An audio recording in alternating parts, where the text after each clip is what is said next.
오늘 아침 하나님께서 저희들에게 주시는 말씀입니다.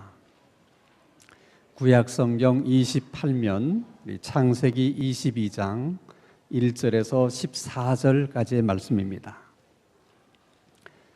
구약성경 28페이지 창세기 22장 1절에서 14절까지의 말씀을 제가 봉독합니다. 하나님의 말씀을 경청하시기 바랍니다.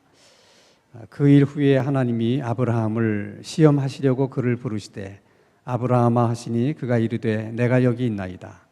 여호와께서 이르시되 네 아들 내 사랑하는 독자 이삭을 데리고 모리아 땅으로 가서 내가 내게 일러준 한 산 거기서 그를 번제로 드리라.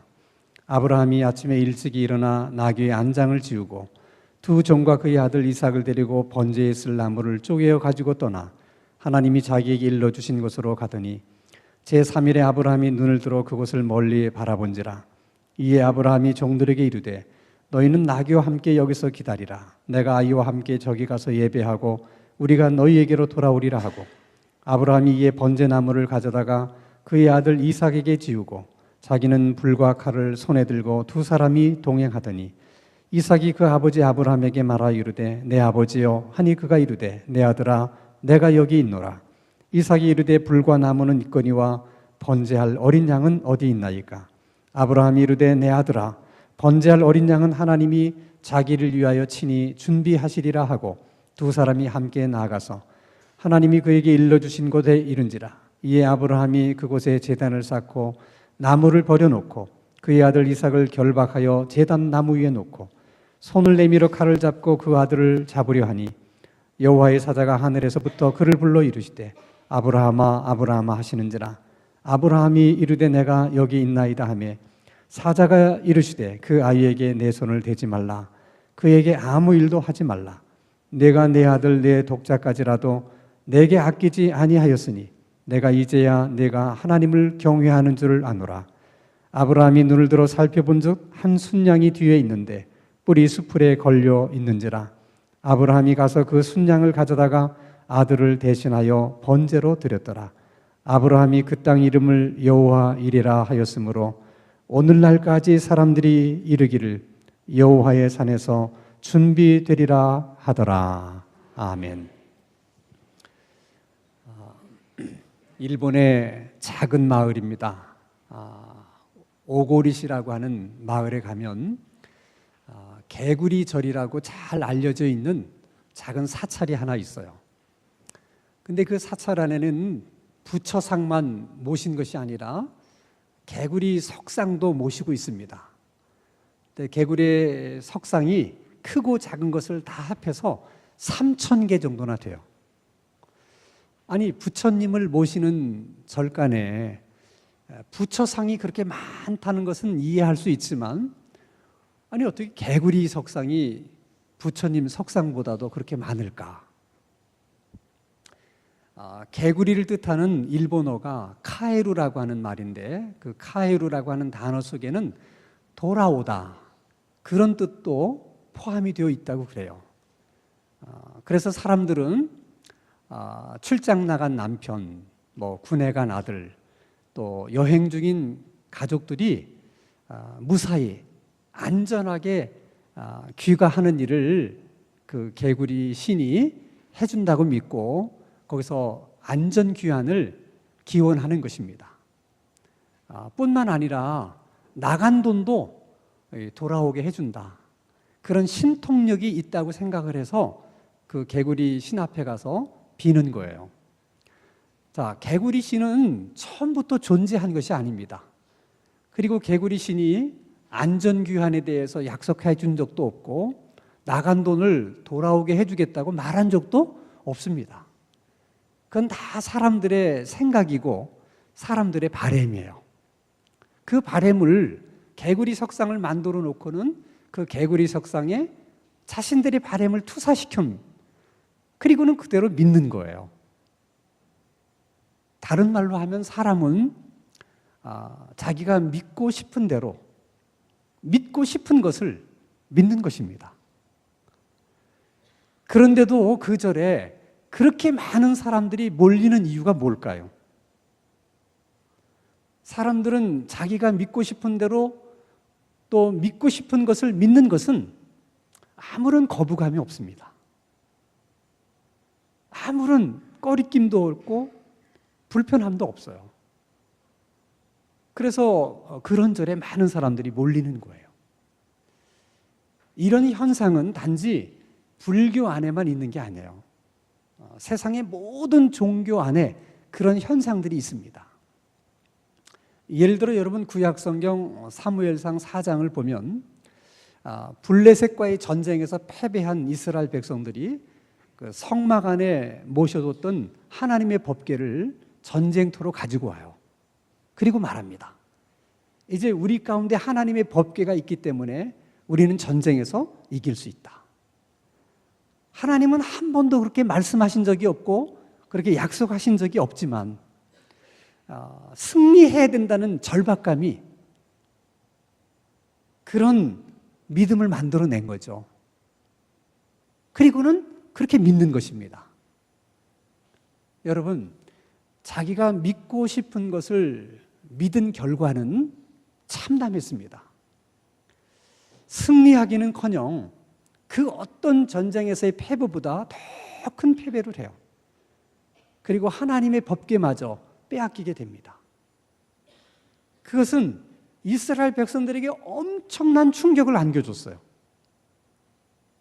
중요한 것은 그런 참담한 경험을 했음에도 불구하고 이스라엘 백성들은 그 이후에도 여전히 자기들이 믿고 싶은 대로 하나님을 믿었다는 거예요. 그래서 사람은 무엇을 믿는가? 믿음의 대상도 중요하지만 사실 그것보다 더 중요한 것은 무엇을 믿는가 하는 믿음의 내용이에요. 우리들이 다 똑같이 하나님을 믿는 사람들입니다. 그리고 다 동일한 교회를 다녀요. 그래도 사실 여러분들이 믿고 있는 내용이 다 같은 것이라고 장담할 수 없습니다. 기독교 신앙의 특징과 핵심은 우리가 믿고 싶은 것을 믿는 것이 아니고 하나님을 믿는 것이고 하나님이 말씀하신 것을 믿는 거예요. 하나님이 말씀하신 것만 믿는 것입니다. 그러면 하나님이 말씀하신 것을 믿는다고 하는 것이 무슨 말인가? 그것은 하나님이 말씀하신 많은 내용들을 우리가 살아가면서 우리의 삶 속에서 그걸 체험하고 확인하는 것을 말하는 거예요. 그 과정을 가리켜서 신앙생활이다 이렇게 얘기를 합니다. 그러면 우리가 어떻게 하면 하나님께서 말씀하신 그 많은 말씀의 내용들을 우리가 어떻게 체험하고 우리가 어떻게 경험할 수 있는가? 물론 일상적인 삶을 통해서도 체험할 수 있고 경험할 수 있어요. 그러나 대부분의 경우에는 어떤 특별한 사건을 통해서 배우게 돼요. 조금은 일상적인 삶과는 다른 환경, 그리고 다른 상황 속에서 많은 것들을 체험하게 되고 경험하게 됩니다. 그 대표적인 경우가 오늘 본문에 나오는 아브라함의 경우입니다. 자, 어느 날 하나님이 아브라함에게 말씀을 하십니다. 자, 오늘 창세기 22장 2절의 말씀입니다. 같이 한번 읽겠습니다. 시작. 여호와께서 이르시되 내 아들 내 사랑하는 독자 이삭을 데리고 모리아 땅으로 가서 내가 내게 일러준 한 산 거기서 그를 번제로 드리라. 네가 사랑하는 아들 이삭을 번제로 드리라는 거예요. 번제로 드리라고 하는 말은 무슨 제사장으로 바쳐라, 또 선지자로 바쳐라, 하나님의 종이 되게 하라, 그런 뜻이 아니에요. 번제란 말 그대로 송아지나 양을 도끼나 칼을 가지고 각을 떠서 장작더미를 쌓아놓고 그 위에 올려놓고 불사르는 거예요. 여러분, 이런 하나님의 말씀은 일상적인 것이 아니잖아요. 그래서 아브라함이 이 하나님의 말씀을 받아들이는데 많은 어려움이 있는 거예요. 일상적인 것이 아니니까. 아니 어떻게 자기 자식을 잡아서 바치라고 하나님께서 말씀하실 수 있을까? 어떻게 그런 하나님을 하나님이라고 말할 수 있는 것일까? 게다가 이삭이라는 아들은 아브라함이 뭐 하나님 아들 하나 주세요, 주세요 이렇게 간청해서 얻은 아들이 아니에요. 그냥 하나님이 먼저 주시겠다고 약속을 해서 얻은 아들이에요. 그것도 25년을 기다려서 얻은 아들입니다. 그렇게 준 아들을 이제 와서 다시 내놔라. 이게 말이나 됩니까? 우리가 100번 양보해서 뭐 어차피 하나님이 주신 거 하나님이 도로 달라니까 뭐 그냥 돌려드릴 수는 있어요. 그럼 하나님이 주신 거 그냥 하나님이 데려가시면 될 거를 왜 굳이 아버지 손으로 잡아서 번제로 드리라고 하는 것입니까? 왜 그렇게 하는 것만 하나님이 받으시겠다고 말씀하시는 것입니까? 틈만 나면 하나님이 내가 너를, 너의 후손을, 너의 자손을 하늘의 별처럼 바닷가의 모래알처럼 그렇게 많이 번성케 해주겠다. 그렇게 약속할 때는 언제고, 아들이라고 해야 이 아들 하나밖에 없는데 이 아들마다 죽으면 무슨 재간으로 그렇게 자손이 번창할 수 있겠습니까? 오늘 우리가 생각해도 이해가 안 되고 납득이 안 되는데 아브라함 당사자야 오죽했겠습니까? 중요한 것은 그렇다면 하나님은 왜 이렇게 말도 안 되는 말씀을 하시는 걸까? 왜 말도 안 되는 이런 요구를 하나님이 하시는 걸까 하는 것입니다. 그 이유를 오늘 본문 창세기 22장 1절에 이렇게 설명을 해요. 같이 읽습니다. 시작. 그 일 후에 하나님이 아브라함을 시험하시려고 그를 부르시되 아브라함아 하시니 그가 이르되 내가 여기 있나이다. 하나님께서 이렇게 말도 안 되는 말씀을 하시고 말도 안 되는 요구를 하시는 이유는 하나예요. 아브라함을 시험해 보고 싶으셨다는 거예요. 그러면 시험을 하는 목적이 뭡니까? 시험을 하는 목적은 뭔가를 알아보기 위해서 하는 거예요.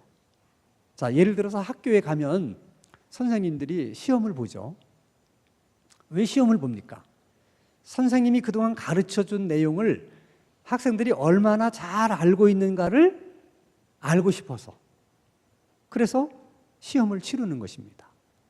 만약 선생님들이 학생들의 관상만 보고 얘는 잘 알고 있구나, 얘는 잘 모르는구나 이렇게 판단할 수 있다면 왜 굳이 시험을 보겠어요? 관상을 통해서는 그걸 알 수 없기 때문에 시험지를 돌리는 거예요. 근데 그것은 선생님만 그런 것이 아니고 학생들의 입장에서도 마찬가지예요. 시험지를 막상 받아놓고 봐야 내가 뭘 모르고 있는지, 그리고 내가 뭐를 알고 있는지를 알 수가 있는 것이죠. 그래서 시험은 선생님에게도 필요한 것이지만은 학생들에게도 필요한 거예요. 자, 그러면 하나님은 아브라함에게 뭘 알고 싶어서 이런 시험을 하는 것일까? 그것은 창세기 22장 12절에 설명하고 있습니다.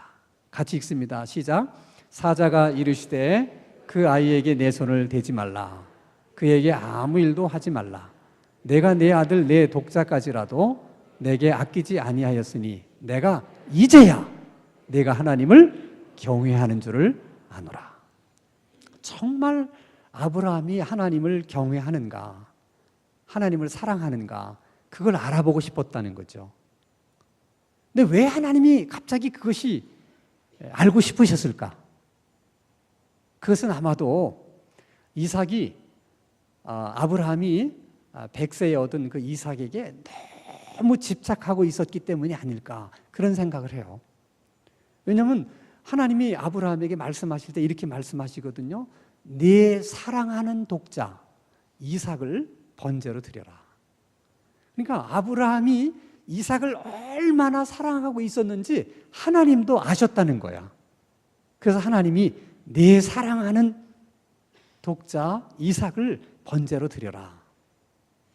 사실 생각해 보면 100세에 얻은 아들을 어떻게 사랑하지 않을 수 있겠습니까? 사랑하면 사랑할수록 더 사랑스러울 수 있는 거죠. 그러니까 정말 이삭에 대한 어떤 애착과 집착이 있을 수 있는 거예요.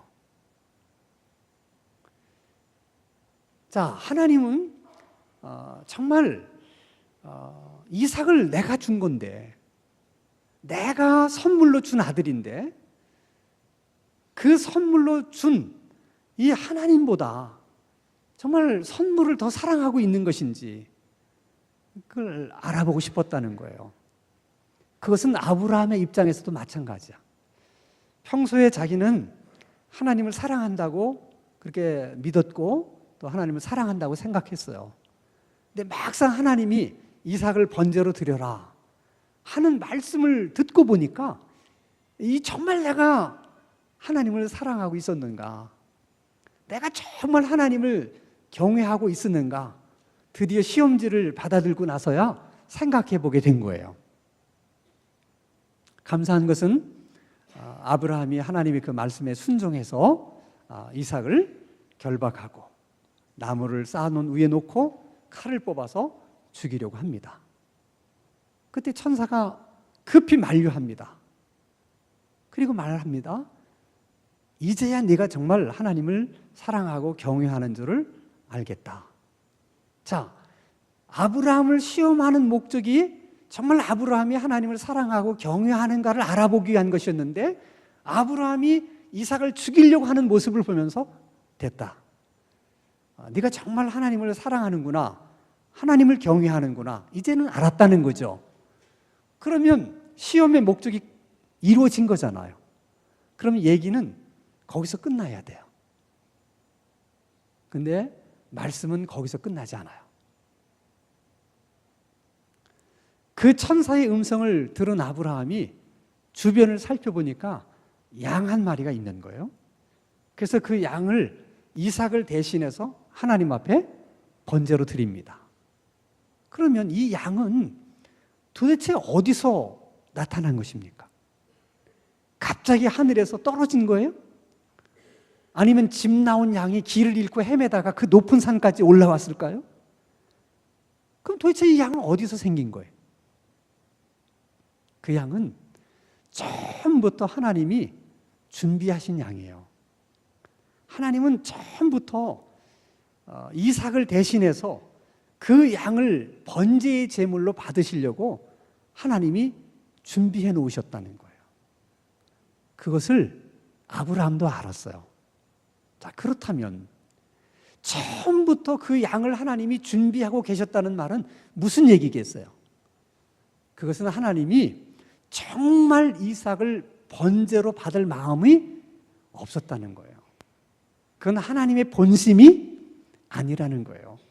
그것은 단지 아브라함이 하나님을 사랑하는가, 하나님을 경외하는가를 알아보기 위한 것이었지, 하나님은 이삭을 번제로 받을 마음이 없으셨어요. 그래서 양을 처음부터 준비하신 거예요. 중요한 것은 아브라함이 이 사건을 통해서 하나님을 경험해요. 그리고 하나님의 말씀을 체험합니다. 그리고 고백을 합니다. 그게 창세기 22장 14절이에요. 같이 읽겠습니다. 시작. 아브라함이 그 땅 이름을 여호와 이레라 하였으므로 오늘날까지 사람들이 이르기를 여호와의 산에서 준비되더라 하더라. 처음으로 아브라함이 하나님에 대한 신앙을 고백합니다. 하나님, 당신은 늘 준비하시는 하나님이십니다. 그 뜻이 여호와 이레라는 뜻이에요. 이 신앙 고백이 대단히 중요한 의미를 갖습니다. 여러분, 신앙 고백이라고 하는 것은 우리가 체험하고 경험했을 때만 할 수 있는 거예요. 내가 직접 경험해보지 않고 체험해보지 못한 것은 입으로는 고백할 수 있지만은 믿음으로는 고백할 수 없어요. 우리는 체험한 것만 믿음으로, 신앙으로 고백할 수 있는 거예요. 자, 그러면 신앙으로 고백한다는 것은 무슨 말이냐면, 나는 하나님을 이런 하나님으로 믿습니다 그런 뜻입니다. 내가 하나님을 그렇게 믿으면 하나님도 나에 대해서 그런 하나님으로 나타나시고 그런 하나님으로 역사하신다는 거예요. 그래서 하나님의 사랑을 체험하고 늘 기도 가운데 하나님은 사랑의 하나님이십니다, 이렇게 신앙으로 고백하는 사람에게는 언제나 하나님은 사랑의 하나님으로 나타나세요. 그리고 하나님의 사랑하시는 하나님으로 그 삶 가운데 역사를 하십니다. 어떤 분은 하나님은 행한 대로 갚으시는 공의로우신 하나님이다, 그런 하나님을 체험하고 나서 늘 하나님은 공의로우신 하나님이십니다, 이렇게 신앙으로 고백하면 하나님은 항상 그 사람의 삶 속에 행한 대로 갚아주시는 공의로우신 하나님으로 나타나시고 그렇게 역사를 하시는 거예요. 근데 지금 아브라함은 뭐라고 신앙을 고백합니까? 하나님은 항상 준비해 놓으신 하나님이십니다. 그렇게 고백했기 때문에, 하나님을 그렇게 믿었기 때문에 그날 이후로 하나님은 아브라함을 위해서 모든 것을 준비해 놓으십니다. 이삭의 며느리감 리브가도 다 하나님이 미리 준비해 놓으십니다. 이삭을 통해 야곱이라는 아들을 준비해 놓으시고 그 야곱을 통해서 12아들을 준비시켜서 12지파의 조상이 되게 하시고 그 아들들이 하나님이 약속하신 큰 민족을 이룰 수 있도록 안전하게 살 수 있는 이집트의 고센 땅을 준비해 놓으시고 그들이 그곳에서 안전하게 잘 살 수 있도록 요셉을 준비하시고 그들이 정말 큰 민족을 이루었을 때 이제는 가나안 땅으로 가야만 할 그때에는 하나님이 모세를 준비하십니다. 모든 것을 하나님이 준비하시는 하나님으로 나타나요. 어쩌면 하나님은 아브라함에게 여호와 이레 되시는 하나님이 되어주고 싶어서 그래서 이삭을 번제로 드려라 이렇게 말씀하신 것일 수도 있다는 거예요. 왜? 사실 여러분, 아브라함은 자신이 사랑하는 이삭을 번제로 드릴 만큼 그런 믿음이 자기 안에 있었는지 아마 확실치 않았을 거예요. 정말 내 안에 그런 믿음이 있을까? 근데 하나님은 그 믿음을 보신 거예요. 그래서 아브라함조차도 알지 못했던 그 믿음을 하나님이 끄집어내시는 거예요. 너는 그럴 수 있는 믿음이 있다. 그 믿음을 보이라는 거예요. 그게 왜 하나님 앞에 그렇게 중요한가? 여러분 히브리서 11장 6절에 보면 믿음이 없이는 하나님을 기쁘시게 하실 수 없나니 하나님 앞에 나아가는 자는 반드시 하나님이 계신 것과 또 그를 찾는 자들에게는 상 주시는 하나님이시로 믿어야 된다. 아브라함이 하나님 앞에 이삭을 번제로 드릴 만한 믿음을 내보였을 때 하나님이 그 믿음을 보시고 기뻐하시면서 아브라함에게 상을 주시는 거예요. 그 상이 항상 아브라함의 삶 중에 여호와 이레의 하나님으로 나타나시고 역사하시는 거예요. 그 하나님의 마음은 오늘도 동일하십니다. 오늘도 하나님은 우리 가운데 여호와 이레의 하나님으로 나타나시기를 원하시고 여호와 이레의 하나님이 되어주고 싶으신 거예요. 근데 우리의 문제는 그런 하나님의 마음을 헤아리지 못하고 내게도 이삭처럼 너무 소중한 게 있는데 나도 이삭처럼 너무 내가 사랑하는 것이 있는데 정말 이것이 너무너무 나에게는 중요한 것인데 혹시나 하나님이 그거를 달라고 할까 봐 그게 두려운 거예요. 그래서 하나님을 믿기는 하지만은 신앙에 푹 빠지고 싶지 않은 것은 혹시라도 그런 것을 하나님이 내놓으라고 할까 봐 그런 부담감 때문에 더 깊이 신앙 속에 들어가지 못해요. 그러나 여러분, 혹시 하나님이 여러분 가운데 그런 말씀을 하시거든 조금 더 두려워하거나 주저하지 마세요. 왜냐하면 하나님은 그런 말씀을 아무에게나 하시지 않아요. 꼭 여호와 이레의 하나님이 되어주고 싶은 그런 사람에게만 그 말씀을 하세요. 그리고 그럴 수 있는 믿음이 있는 사람에게만 그 말씀을 하십니다. 만약 하나님이 여러분에게 그 말씀을 하셨다면 여러분에게는 여러분이 가장 소중하게 생각하는 그것을 하나님 앞에 번제로 드릴 수 있는 믿음이 있는 거예요. 여러분은 믿음으로 할 수 있습니다. 여러분이 믿음으로 순종하면 그날 이후로 하나님은 여러분의 삶 가운데 여호와 이레의 하나님으로 늘 나타나실 거예요. 여러분의 모든 직장도 준비해 놓으시고 배우자도 준비해 놓으시고 여러분이 살 집도 준비해 놓으시고 여러분을 도울 사람들도 준비해 놓으시고 여러분의 앞날도 미래도 다 준비해 놓으십니다. 여러분이 믿음으로 순종하기만 하면 하나님이 여러분을 위해서 준비한 그 모든 것은 다 여러분의 것이 될 수 있습니다. 믿음으로 순종할 수 있는 그 하나님의 은혜, 정말 하나님이 여호와 이레 되시는 그런 하나님으로 내게 나타날 수 있는 그런 하나님의 은혜, 그런 은혜가 우리에게뿐만 아니라 우리들의 자녀들의 삶 가운데도 있어질 수 있기를 주님의 이름으로 축원합니다. 기도하겠습니다. 거룩하신 하나님 아버지, 우리들의 삶 속에서 만나게 되는 숱한 문제들을 하나님을 경험하고 하나님의 말씀을 체험할 수 있는 그런 특별한 기회로 만들 수 있는 은혜를 주시옵소서. 우리 모두에게 나름대로 하나님에 대한 신앙 고백들이 있게 해주시고 그 고백 중에는 여호와 이레의 신앙 고백도 있게 하여 주옵소서. 예수님의 이름으로 기도하옵나이다. 아멘.